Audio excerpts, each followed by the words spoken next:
कि आपको ये मूर्ति बनाने की क्या जरूरत है, उनसे जाकर बताना। इन मूर्तियों की जरूरत इसलिए होती है कि अपनी नई पीढ़ी को यह समझाया जा सके कि जब तुम्हारे लोगों को कोई आएगा बताएगा कि तुम गुलाम हो, तो तुम्हारे बच्चे जब रानी दुर्गावती, टंटिया मामा, बिरसा मुंडा, जयपाल सिंह मुंडा, बाबा साहब भीमराव अंबेडकर, डॉक्टर राम मनोहर लोहिया इनकी मूर्तियों के सामने खड़े होते होंगे तो वह सीना तान करके कहते हैं हमारे पुरखे शासक रहे हैं और उनसे उनका इतिहास जानेंगे, तो आपके बच्चों को कोई गुलाम नहीं बना सकेगा। इसलिए इन मूर्तियों की जरूरत होती है और इसलिए मैं आपको बधाई देता हूं। किसी देवी देवता, किसी और की मूर्ति बनाने की बजाय आपने अपने पुरखों की मूर्ति बनाने का काम किया है। और अभी आनंद राय जी और हमारे प्रोफेसर जितेंद्र मीणा, हम लोग जब आ रहे थे तो इनकी तस्वीर एक सोशल मीडिया पर देखी। एक गांव है जहां 5-5 मूर्तियां एक साथ हैं। मैं तो आपको बधाई देता हूं। जहां मूर्ति लगी होगी बड़े दिनों तक तो आसपास कुछ लोगों को नींद नहीं आ रही होगी। सही है कि गलत? क्या बहुत आसान है क्या ये मूर्तियों को लगवा देना? लोग बेचैन हो रहे होंगे। फिर कुछ सरकारी मामा लोग जो मुख्यमंत्री बने हैं उनको लगा होगा कि ये पीले गमछे वाले तो बड़ा एकजुट हो रहे हैं। भाई आज भी तो यहां से पैगाम जाएगा भोपाल तक कि हुजूर वहां टेंट नहीं था, पानी बाल्टी में रखकर लोग पिला रहे थे, कोई बहुत ऐसी व्यवस्था नहीं थी और कोई बहुत पैसा देकर के लाई गई भीड़ नहीं थी। फिर भी ये पीले गमछे वाले अपनी प्रकृति के सामने इम्तिहान देते हुए पूरे दिन बैठे रहे और उनसे आपको डरना चाहिए। और भोपाल वालों, आज आपको नींद नहीं आ रही होगी, ये हमें भरोसा है। क्यों नहीं नींद आ रही होगी? क्योंकि जिस प्रदेश में 20 से 25% आदिवासी जनता हो, क्या वो वोट देने के लिए एक संख्या है? कौन सा काम आज तक इस मामा मुख्यमंत्री ने ऐसा किया कि वो आदिवासी का वोट लेने आएंगे? कोई काम किया क्या? बताइए आप लोग। मैं तो भाई उत्तर प्रदेश से आया हूं, हमारे यहाँ तो रामराज्य आया हुआ है, पता है कि नहीं आपको? हमारे यहाँ तो अलग ही कहानी है रे भाई। आपके यहाँ तो इतने ताकतवर लोग हैं। कहीं जय संगठन, हमारे मित्र बैठे हुए हैं। हमारी एक शेरनी बहन, मुझे अच्छा लगा जब ये बहन बोल रही थी और आप उन्हें शेरनी कह के पुकार रहे थे, मगर मैं उनकी पीड़ा के साथ अपनी बात जोड़ना चाहता हूं। इस देश और दुनिया ने जाति के नाम पर जितना अन्याय किया ना, उससे कम अन्याय महिला और पुरुष के नाम पर नहीं किया। महिलाओं को और दबाया, महिलाओं को घर से नहीं निकलने दिया, महिलाओं को पढ़ने नहीं दिया, महिलाओं को सार्वजनिक जीवन नहीं जीने दिया। और आज जब आप अपनी एक पुरखा वीरांगना माता दुर्गावती को याद कर रहे हैं और कार्यक्रम में इतनी महिलाएं यहां पर बैठी हुई हैं, तो मैं आपको बधाई देते हुए एक वादा करना चाह रहा हूं। हाथ उठाकर वादा करना, भूखे रहना, प्यासे रहना, एक कपड़ा कम पहनना, लेकिन अपने घर के बेटा बेटियों को और खासकर महिलाओं को शिक्षा जरूर दिलाना, ताकि वो आंख में आंख मिला करके अपने वक्त के तनावों को लड़ सके। और तब जब कोई शिक्षित होता है, जागरूक होता है, तब ये बहन जैसा कोई बोलता है। और आज मैं इस बात से भी बहुत गौरवान्वित महसूस हुआ कि ये जो निवारती गांव है, इसके बगल निमावर गांव, और हमारी बहन भारती बैठी हुई। हमने खबरों में पढ़ा कि ये धरती आज भी सोने चांदी पैदा करती है, अनाज पैदा करती है, हीरे जवाहरात पैदा करती है। लेकिन इस देश को कुछ लोगों ने ऐसा जाहिल बना दिया कि इंसान नहीं पैदा कर पाती और हैवानों जैसा काम इसी नेमावर में हुआ। हम यहां से कड़ी निंदा करते हैं और खबरदार करना चाहते हैं। एक बार तो तुमने कर लिया। और ये जो भारतीय बहन बैठी हुई है, अभी जब बहन ने बताया कि जहां भी अन्याय होता है, जहां भी सामाजिक और सांस्कृतिक कार्यक्रम होता है, ये बहन जिसने अपने परिवार को खोया, ये चाहती तो चुपचाप अवसाद में घर में बैठ जाती, ये टूट जाती, कमजोर पड़ जाती। लेकिन जब मुझे पता चला कि ये हर आंदोलन में खड़ी होती है और यहाँ भी आज आपके सामने कंधे से कंधा मिलाकर खड़ी है।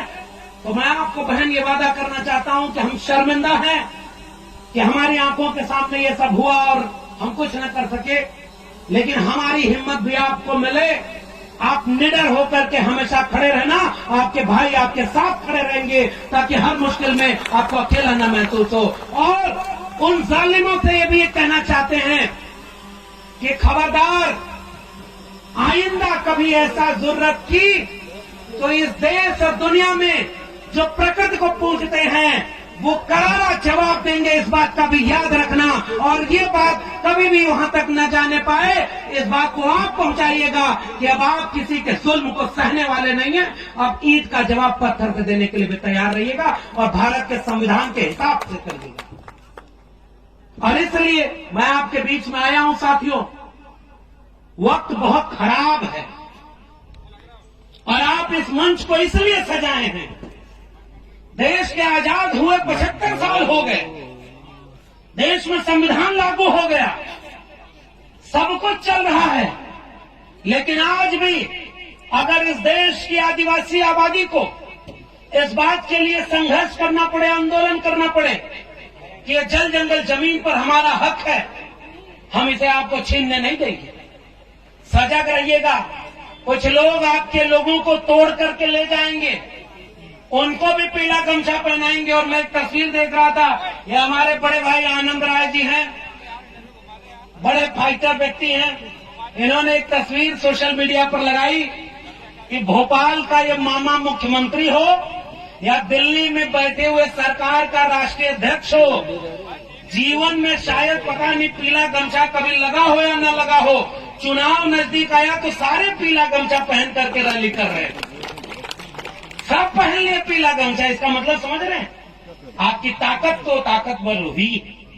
उन्हें पता है कि अगर हम ये गमछा नहीं पहनेंगे तो हमें अपना नहीं मानेंगे, लेकिन ये मामा और फूफा बने लोग अभी भी इस देश के कमेरा लोगों को इतना नादान समझते हैं कि वो पहचान नहीं पाएंगे क्या कि किसके गले में वोट के समय पीला गमछा है और किसके गले में संघर्ष के समय पीला गमछा है। इन दोनों के फर्क को पहचानिएगा।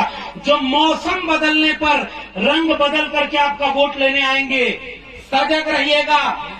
किसानों पर गोली चलवाने वाले, आपके जल जंगल जमीन को छीनने वाले, इस देश का संविधान बदलने की बात करने वाले, इसे हिंदू राष्ट्र बनाने की बात करने वालों को एक वोट भी गलती से मत दे दीजिएगा। यही मैं आपसे अपील करने आया हूं, वरना हमारे बच्चों का भविष्य बर्बाद हो जाएगा और हम इसे बचा नहीं पाएंगे। और इससे अच्छा मैं इस आयोजन समिति के लोगों के सुर में सुर मिलाकर कर रहा हूं। हमारे यहाँ ओबीसी की जनगणना हुई है, आखिरी बार मुझे पर्ची मिल गई है जिसमें कहा गया 2 मिनट, तो आखिरी 1 मिनट और लेना। इस देश में कितनी आबादी है ओबीसी की, कितनी आबादी है शेड्यूल कास्ट की, शेड्यूल ट्राइब की, ये बात आपको पता होना चाहिए कि नहीं पता होना चाहिए, जानना चाहिए कि नहीं कि हमारी आबादी कितनी है। और इसलिए जिस देश में भेड़ बकरी को गिना जाता है, पेड़ पौधे को गिना जाता है, जंगल को गिना जाता है, वहां इंसान को जाति के हिसाब से गिना ही नहीं जाता। क्यों पता है?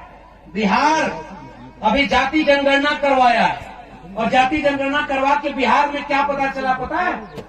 मध्य प्रदेश और महाराष्ट्र के बॉर्डर इलाके में मैं हूं और यहां से आपको एक पैगाम देना चाहता हूं।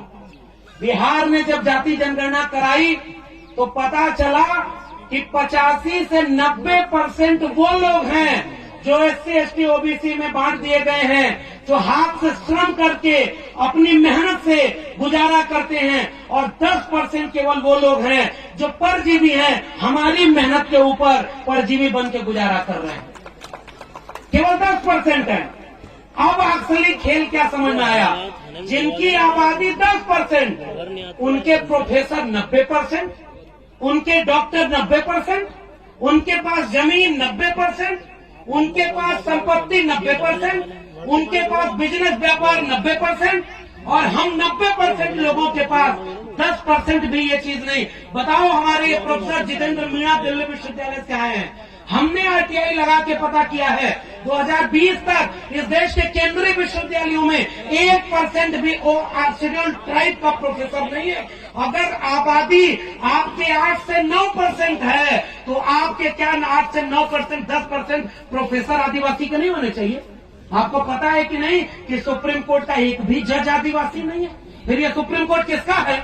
अगर वहां कोई हमारा जज नहीं, हमारा कोई देश में वकील नहीं, हमारे प्रोफेसर नहीं, हमारे डॉक्टर नहीं, हमारे इंजीनियर नहीं और इन जमीनों पर हमारा मालिकाना हक नहीं, तो ये देश हमारा कैसे है? ये देश हमारा है क्योंकि हमारे पुरखों ने इसे लड़कर हमारे लिए बनाया है। लेकिन थोड़े से लोग हमारे लूटने संपत्ति आए हैं। आओ एकजुट हो जाएं कि अपने हक हुकूक के लिए किसी और को लूटने न दें और अपना हक अपने हाथ में लें, तब जाकर के ये देश सबका बनेगा। हम ओबीसी समाज के लोग अपने आदिवासी भाइयों बहनों के साथ कंधे से कंधा मिलाकर खड़े रहेंगे। हमारी संस्कृति बहुत हद तक एक है, हमारी दर्द एक है, इसलिए हमारी दवा एक रहेगी। आप सबको मेरा क्रांतिकारी इस्तकबाल है, उल गुलाम जिंदाबाद है, सेवा जोहार है। हम लड़ाई मिलकर लड़ेंगे और तब तक लड़ेंगे जब तक संविधान को बदलने वालों को कुर्सी से न बदल दें। भोपाल में सरकार बदलिए, दिल्ली में सरकार बदलिए और यहाँ से कोई शासक निकलकर विधानसभा में बैठे जो हमारे और आपके लिए फैसला ले, उसको वोट दीजिएगा। इस बात को याद करते हुए मैं आप सबसे विदा लेना। अगर आप चाहते हैं गरीब हर वंचित इंसान की आवाज आप तक पहुंचे तो हमारे चैनल को सब्सक्राइब करें और बेल आइकन का बटन दबाना ना भूलें। देखते रहिए बहुजन हलचल न्यूज।